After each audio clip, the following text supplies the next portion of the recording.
What's up, everybody? This is your boy, Bless the Best, coming at you once again. I said I was gonna stop smoking on camera, but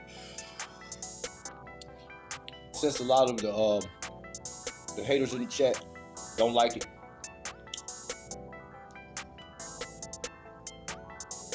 here we go. Right? So today I'm doing something for the first time. Never done this before, right? Hey, to do something a little different.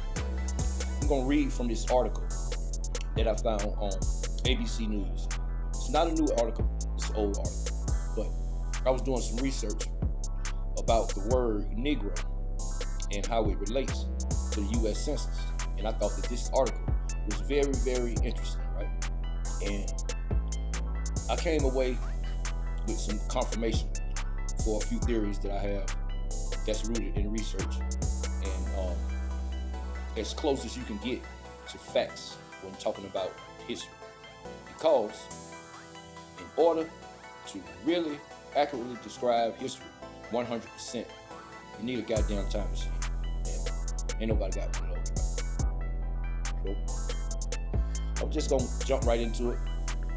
I haven't read aloud since school, so here we go. I don't really know how this is gonna go. You know, I basically want to take this shit. Okay. So here we go. All right. This article that I'm about to read from y'all is from February 25th, 2013 from ABC News, right? Okay. The title of the article is U.S. Census Bureau drops Negro from surveys. When they say surveys, they mean census forms, right? And it reads as follows. The U.S. Census Bureau is bidding farewell to Negro on its surveys and forms after more than 100 years of use. Okay? It's 2023. 100 years of use for the word Negro, all right? The description has come to be viewed as outdated and even offensive by many people in the black community, officials say. So the Bureau will reduce the options to Black or African American. The agency will include the new language next year in its annual American Community Survey, which reaches upwards of 3.5 million households in the United States. Not very many. Those were my words, not the article. Now back to the article. The term's use dates back 5 centuries when Portuguese and Spanish explorers used their language's word to describe the people of sub-Saharan Africa. Wow. Let me read that again for you.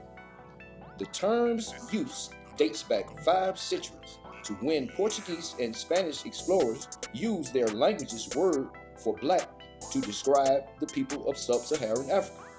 So, when you hear these people with all this babble about black, it means unknown and all that. Man, stick your fingers in your ears and find something to do. Because all of that is pure, simple prison babble. You know, okay, no one is, when people say black, no one is actually talking about the color black. When people say black, everybody who's listening knows exactly who they talking about. They talking about the people, the descendants of slaves in the U.S. today, all right? Let's get back to the part. Okay, yeah, I was talking about, it says that the Portuguese and the Spanish word for black is where Negro comes from, Okay, you got these aboriginals, right? They love to try to prove their point, which their point is nobody came from Africa. All of us are indigenous to America. And somehow they tricked all of us that we came from Africa. And we totally forgot that we were actual aboriginal people from the soil of America, right? So, the word Negro. A Negro is a specific description for a specific group of people. Okay, said it comes from the Spanish and the Portuguese. Keep in mind that Spain and Portugal sit right here, and Africa is right there. Very, very short distance. And I'm saying that to say this. They were already familiar with the people of Africa. The Spanish and the Portuguese were the first slave traders in the Atlantic. Everybody else got the game from them, and the English came in later. And that part is relevant to what I'm saying. So I'm going to get back to the article. Okay. We're talking about the term Negro. Okay. It followed slavery to the United States, surviving Reconstruction and the Jim Crow era before losing favor during the civil rights and black power movements of the 60s. Okay. The article states that the word followed the slaves from Africa to America, and it comes from the Spanish and the Portuguese, right? And it started to losing favor during the civil rights and black power movement of the 60s. See, every time we've gone by many different names in this long struggle against the white supremacists on this land. Sometimes they change the name, sometimes we change the name. In the 60s, when the term black was popularized, the term black was already out there, but the white supremacists turned it into something negative. So the black power movement of the 60s was when we reclaimed the name black and turned it and flipped it into a term of endearment, something that we've done at different times in our history with different words. It's almost like it's cultural at this point.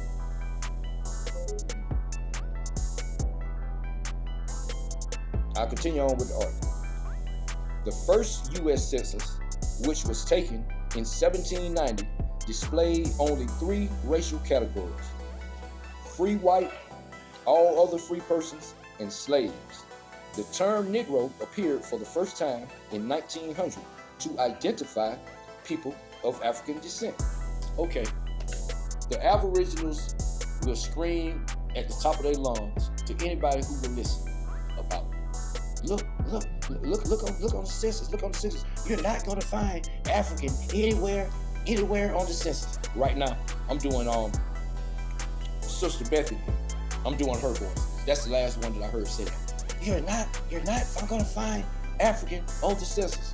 Of course not, because that wasn't the word that they used. The word that they used was Negro or color at the time. See, once you get on that boat on the way over here, time for self-defining is over.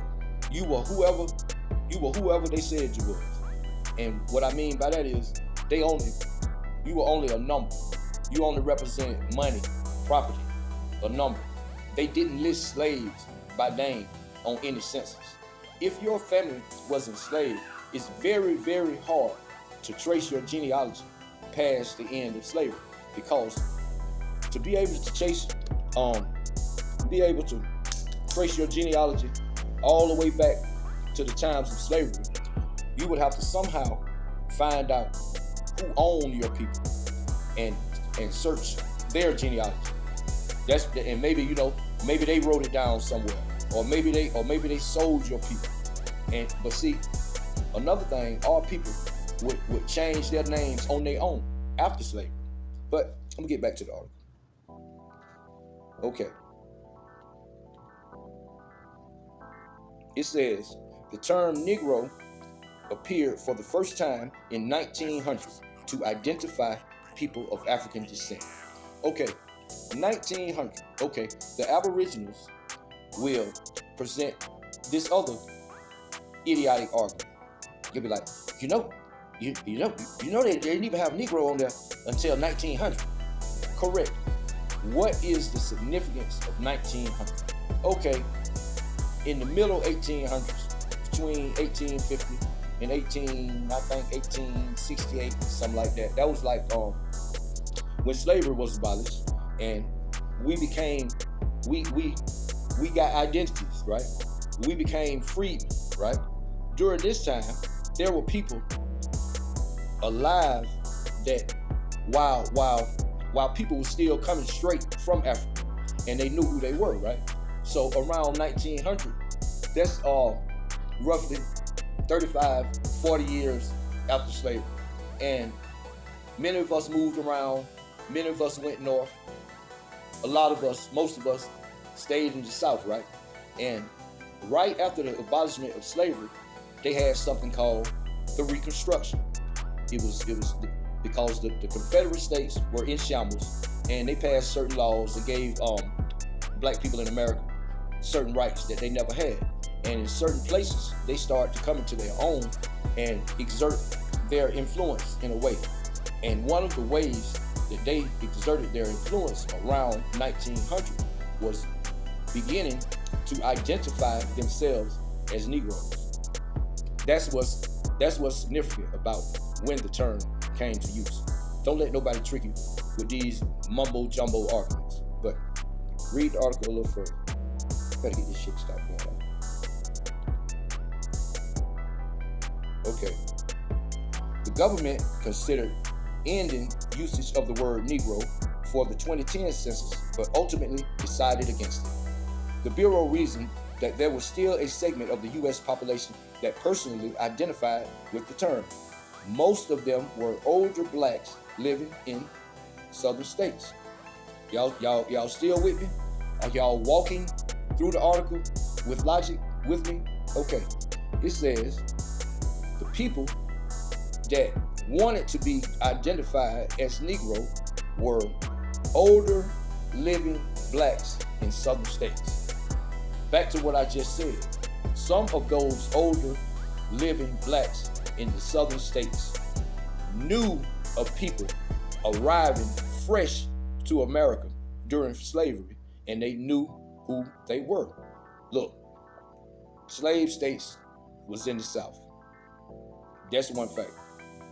Older blacks who most definitely, if they were enslaved, they was around when they were still bringing in slaves from Africa. They knew who they were. They was Negroes. They were the only ones that pushed for that.